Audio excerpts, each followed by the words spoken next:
Welcome to YouTube channel GK GS with Manish sir. आज 27 नवंबर 2023 है और आज की जितने भी महत्वपूर्ण करंट अफेयर होंगी वो हम इस वीडियो में डिस्कस करेंगे। इस वीडियो का पीडीएफ आपको टेलीग्राम पे मिलेगा जिसका लिंक वीडियो की डिस्क्रिप्शन बॉक्स में है। तो आइए शुरू करते हैं आज का महत्वपूर्ण करंट अफेयर। आज का पहला प्रश्न साथियों है, महिलाओं के खिलाफ हिंसा के उन्मूलन के लिए अंतर्राष्ट्रीय दिवस कब मनाया गया है? तो यह मनाया गया साथियों 25 नवंबर को महिलाओं के खिलाफ हिंसा के लिए उन्मूलन साथियों कब मनाया गया है? 25 नवंबर को। अब इस महीने में और भी कई सारे महत्वपूर्ण दिवस मनाए गए हैं अब तक। तो विश्व सुनामी जागरूकता दिवस 5 नवंबर, शिशु संरक्षण दिवस 7 नवंबर को मनाया गया है, राष्ट्रीय कैंसर जागरूकता दिवस 7 नवंबर को मनाया गया, विश्व रेडियोग्राफी दिवस 8 नवंबर, शांति और विकास के लिए विश्व विज्ञान दिवस कब मनाया गया? 10 नवंबर को मनाया गया। लोक सेवा प्रसारण दिवस कब मनाया गया? 12 नवंबर को मनाया गया साथियों। विश्व निमोनिया दिवस 12 नवंबर, विश्व मधुमेह दिवस 14 नवंबर को मनाया गया है, राष्ट्रीय प्रेस दिवस 16 नवंबर, वर्ल्ड फिलोसफी डे 16 नवंबर को मनाया गया, अंतरराष्ट्रीय छात्र दिवस कब मनाया गया? 17 नवंबर को मनाया गया है, राष्ट्रीय मिर्गी दिवस भी 17 नवंबर को मनाया गया और विश्व बाल दिवस कब मनाया गया? तो 20 नवंबर को मनाया गया है साथियों। अगला प्रश्न हमारा है, किस देश के क्रिकेट खिलाड़ी इमाद वसीम ने इंटरनेशनल क्रिकेट से संन्यास लिया है? तो पाकिस्तान के क्रिकेट खिलाड़ी हैं इमाद वसीम, जिन्होंने इंटरनेशनल क्रिकेट से संन्यास ले लिया है। तो साथियों अब देखो, जानते हैं क्रिकेट के बारे में और अभी हाल ही में वर्ल्ड कप हुआ था तो उस वर्ल्ड कप के बारे में भी जानते हैं। तो देखो, आईसीसी पुरुष क्रिकेट वर्ल्ड कप 2023 छठी बार ऑस्ट्रेलिया ने जीता है, जिसमें प्लेयर ऑफ द टूर्नामेंट जो दिया गया वो विराट कोहली को दिया गया जिन्होंने 765 रन बनाया था, और प्लेयर ऑफ द मैच जो दिया गया था वो डेविस हेड को दिया गया जो ऑस्ट्रेलिया के खिलाड़ी थे। साथियों सर्वाधिक विकेट जो लिए थे उन्होंने वो लिए थे मोहम्मद शमी 25 विकेट, और विजेता राशि को $4 मिलियन दिया गया और उपविजेता को $2 मिलियन दिया गया था। दोहरा शतक लगाने वाले जो थे वो थे गैलन मैक्सवेल जो ऑस्ट्रेलिया के थे और इन्होंने 201 रन बनाया था। सबसे अधिक शतक जो लगाए उनका नाम था क्विल्टन डी कॉक जिन्होंने 4 शतक लगाया और ये साउथ अफ्रीका के हैं। विराट कोहली ने 3 शतक और 6 अर्धशतक लगाया। भारत ने वर्ल्ड कप 2 बार जीता है, एक बार 1983 में जीता है और दूसरी बार 2011 में जीता है। साथियों ऑस्ट्रेलिया ने 6 बार जीता है, एक बार जीता 1987 में, 1999 में, 2003 में, 2007 में, 2015 में और 2023 में। पाकिस्तान ने 1992 में मात्र एक बार जीता वर्ल्ड कप।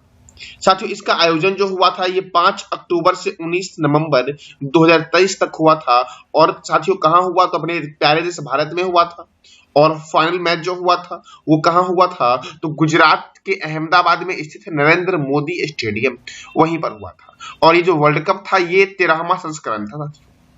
साथियों कौन से स्टेडियम में हुआ था? नरेंद्र मोदी स्टेडियम में जो अहमदाबाद में है। अहमदाबाद कौन से रिवर के किनारे है ये बताना है कमेंट बॉक्स में आपको।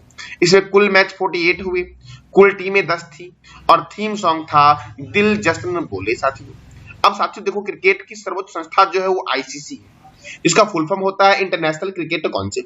इसका हेडक्वार्टर दुबई में है और इसकी स्थापना हुई थी 15 जून 1909 को। इसके चेयरपर्सन कौन है? तो ग्रेग वार केले हैं इसके चेयरपर्सन आईसीसी के, और डिप्टी चेयरमैन कौन है? इमरान ख्वाजा है, और सीईओ कौन है? तो जियोफ एलर्डिस हैं आईसीसी के सीईओ। साथियों अब बीसीसीआई के बारे में जानते हैं। बीसीसीआई का फुल फॉर्म है board of control for cricket in India. क्या फुल फॉर्म है? Board of control for cricket in India. ये भारत में क्रिकेट को कंट्रोल करती है और इसका हेडक्वार्टर मुंबई में है। अगर पूछे मुंबई में कहां पर है तो मुंबई के वानखेड़े स्टेडियम में इसका हेडक्वार्टर है, और वानखेड़े स्टेडियम में भी हाल ही में सचिन तेंदुलकर की प्रतिमा का अनावरण किया गया है। साथियों सचिन तेंदुलकर जो है आपके, उनको इस वर्ल्ड कप का जो इस बार वर्ल्ड कप हुआ 13वां संस्करण उसका एम्बेसडर बनाया गया था। साथियों सचिन तेंदुलकर को भारत रत्न मिल चुका है। तो सचिन तेंदुलकर जी को भारत रत्न कब दिया गया था ये बताना है कमेंट बॉक्स में आपको, क्योंकि यह प्रश्न कई बार एग्जाम में पूछे गए हैं। बीसीसीआई की स्थापना हुई 1928 में और आईसीसी की स्थापना हुई 1909 में। इसके प्रेसिडेंट कौन है? बीसीसीआई के प्रेसिडेंट कौन है? रोजर बिन्नी। और ग्रेग वारकेले कौन है? आईसीसी के चेयरपर्सन। साथियों, क्रिकेट की शुरुआत जो हुई थी वो इंग्लैंड में हुई थी। क्रिकेट के संबंध में महत्वपूर्ण ट्रॉफी और कप को देखते हैं, जैसे कि Ranji Trophy, Irani Trophy, Duleep Trophy, C K Naidu Trophy, Rani Jhansi Trophy, Deodhar Trophy, G D Birla Trophy और रोहिंटन बारिया ट्रॉफी का संबंध किस खेल से है? तो क्रिकेट से है साथियों। दुनिया का पहला क्लब जो है उसका नाम है हैम्बल्डन और इसकी स्थापना हुई थी 1760 में। और दूसरा है मैरीलीबोन जिसकी स्थापना हुई थी 1787 में साथियों। क्रिकेट का पहला टेस्ट मैच 1877 में मेलबर्न में ऑस्ट्रेलिया और इंग्लैंड के बीच हुआ था। क्रिकेट का पहला टेस्ट मैच कब हुआ था? 1877 में हुआ था। और साथियों ये कहां हुआ था? मेलबर्न में हुआ था, जो इंग्लैंड में स्टेडियम है मेलबोर्न स्टेडियम साथियों। और ये ऑस्ट्रेलिया और इंग्लैंड के बीच हुआ था। ऑस्ट्रेलिया था विजेता साथियों। पहला एक दिवसीय मैच ये भी मेलबर्न में हुआ था, इंग्लैंड और ऑस्ट्रेलिया के बीच 1971 में, और इसमें इंग्लैंड था विजेता साथियों। प्रथम वर्ल्ड कप जो हुआ था ये इंग्लैंड में हुआ था, वेस्ट इंडीज और ऑस्ट्रेलिया के बीच 1975 में, और इसमें विजेता कौन था? वेस्ट इंडीज साथियों। और विजेता कौन था? ऑस्ट्रेलिया। 1983 में भारत ने जीता वर्ल्ड कप, जो इंग्लैंड में हुआ था और ये भारत और वेस्ट इंडीज के बीच हुआ। और भारत ने दूसरी बार जो वर्ल्ड कप जीता वो 2011 में जीता, जिसका आयोजन संयुक्त रूप से भारत, श्रीलंका और बांग्लादेश में हुआ था। और इसमें उपविजेता कौन था? तो श्रीलंका था उपविजेता साथियों। ये था क्रिकेट के संबंध में महत्वपूर्ण प्रश्न जो आपके किसी भी एग्जाम के लिए महत्वपूर्ण है साथियों। जानकारी अगर आपको अच्छी लग रही है तो चैनल को लाइक करें, शेयर करें और सब्सक्राइब करें। साथ साथ साथियों टेलीग्राम को भी ज्वाइन कर लें, जिसका लिंक वीडियो के डिस्क्रिप्शन बॉक्स में है, ताकि वहां से आपको इस वीडियो का पीडीएफ मिल जाए। और इससे पहले मैंने जो भी वीडियो डाला है उस सारी पीडीएफ आपको वहीं पे मिलेगी टेलीग्राम पे साथियों। तीसरा प्रश्न हमारा है, हाल ही में भारत ने किस देश में अस्थायी रूप से अपना दूतावास बंद कर दिया है? तो अफगानिस्तान में साथियों भारत ने अस्थायी रूप से अपना दूतावास क्या कर दिया है? तो बंद कर दिया है साथियों। अगला प्रश्न हमारा है, अंतरराष्ट्रीय चीनी संगठन की अध्यक्षता अपना प्यारा देश भारत कर रहा है। यहां से आपने एक प्रश्न सीखा कि अंतरराष्ट्रीय चीनी संगठन 2023 की अध्यक्षता कौन कर रहा है? तो अपना प्यारा देश भारत कर रहा है। इस संगठन का मुख्यालय कहां है? साथियों ये प्रश्न बहुत ही महत्वपूर्ण है कि अंतरराष्ट्रीय चीनी संगठन का हेडक्वार्टर कहां है? तो ये लंदन में है, और लंदन है टेम्स रिवर के किनारे। लंदन कौन से रिवर के किनारे है? टेम्स रिवर के किनारे है साथियों। अब देखो लंदन साथियों ये आपका इंग्लैंड की कैपिटल है, अर्थात यूनाइटेड किंगडम इसी को बोलते हैं, इंग्लैंड को ही बोलते हैं, इसकी कैपिटल है। तो इंग्लैंड की करेंसी क्या है साथियों? इसकी करेंसी है पाउंड स्टर्लिंग।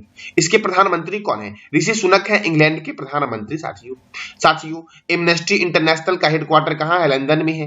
राष्ट्रमंडल इसको कॉमनवेल्थ भी बोला गया है, तो राष्ट्रमंडल का मुख्यालय कहां है? लंदन में साथियों। और लंदन कौन से रिवर के किनारे है? टेम्स रिवर के किनारे है। अंतरराष्ट्रीय समुद्री व्यापार संगठन का हेडक्वार्टर कहां है? लंदन में है। विश्व का सबसे बड़ा संग्रहालय ब्रिटिश संग्रहालय है, जो कहां पर है? लंदन में है ब्रिटिश संग्रहालय साथियों, दुनिया का सबसे बड़ा संग्रहालय। अगला प्रश्न हमारा ये साथियों पांचवा प्रश्न हमारा है, जो और भी महत्वपूर्ण आपका है, क्योंकि ये एक सैन्य अभ्यास है और अभी हम सारे सैन्य अभ्यास के बारे में जानेंगे। देखो प्रश्न क्या है? सूर्य किरण सैन्य अभ्यास। ये इसका आयोजन जो होता है वो भारत और किस देश के बीच होगा? तो सूर्य किरण सैन्य अभ्यास जो होता है साथियों प्रत्येक वर्ष होता है भारत और नेपाल के बीच। इसका आयोजन जो हो रहा है ये उत्तराखंड के पिथौरागढ़ में इसका आयोजन हो रहा है, सूर्य किरण सैन्य अभ्यास का आयोजन साथियों। अब साथियों देखो नेपाल के बीच होता है, तो नेपाल की राजधानी क्या है? काठमांडू। नेपाल की करेंसी क्या है? नेपाली रूपी है नेपाल की करेंसी साथियों। और नेपाल के प्रेसिडेंट कौन है? तो रामचंद्र पौडेल। और नेपाल के प्रधानमंत्री कौन है? पुष्प कमल दहल। और इनका पूरा नाम बोला गया पुष्प कमल दहल प्रचंड नेपाल के प्रधानमंत्री है साथियों।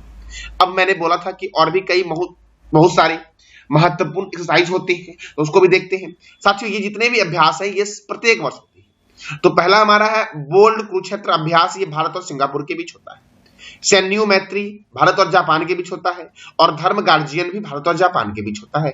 दस्तलिक साथियों भारत और उज्बेकिस्तान के बीच होता है, और वीर गार्जियन भारत और जापान के बीच होता है। वीर गार्जियन, सैन्यू मैत्री और धर्म गार्जियन ये तीनों होता है भारत और जापान के बीच साथियों। वरुण सैन्य अभ्यास होता है भारत और फ्रांस के बीच, और गरुड़ भी होता है भारत और फ्रांस के बीच साथियों। काजिंद का कजाकिस्तान और इंड लास्ट लग रहा है, तो काजिंद होता है भारत और कजाकिस्तान के बीच। नसीम अल बहर ये साथियों बहुत ही महत्वपूर्ण है। नसीम अल बहर ये होता है भारत और ओमान के बीच। कई बार तो ओमान की कैपिटल ही पूछ जाती है, तो ओमान की कैपिटल क्या है? मस्कट। क्या है? मस्कट। हरिमौ शक्ति, हरिमौ शक्ति जो होता है हरिमौ, हरि देखो इंडिया के नाम से आता है ये साथियों, हरि हरि साथियों विष्णु को बोला गया हरि, हरि और मऊ मलेशिया। हरिमौ शक्ति होता है भारत और मलेशिया के बीच। ऑस्ट्रा देखो, ऑस्ट्रा और हिंद मतलब हिंदुस्तान, तो ऑस्ट्रा ऑस्ट्रेलिया और हिंद मतलब भारत, ऑस्ट्रा हिंद भारत और ऑस्ट्रेलिया के बीच। गरुड़ शक्ति होता है भारत और इंडोनेशिया के बीच। टाइगर ट्रंप होता है भारत और अमेरिका के बीच साथियों। एक टाइगर श्रॉफ भी होता है, ये अमेरिका और बांग्लादेश के बीच होता है टाइगर श्रॉफ सैन्याभ्यास। वज्र प्रहार ये होता है भारत और अमेरिका के बीच साथियों, प्रत्येक वर्ष होता है ये सैन्याभ्यास।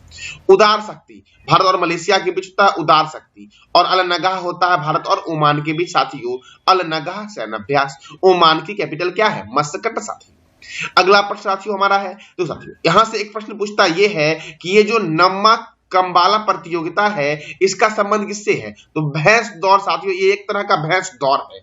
नम्मा कंबाला त्योहार या प्रतियोगिता, या कई बार पूछा गया कंबाला त्योहार जो है ये कहां होता है? तो ये कर्नाटक में मनाया जाता है कंबाला त्योहार।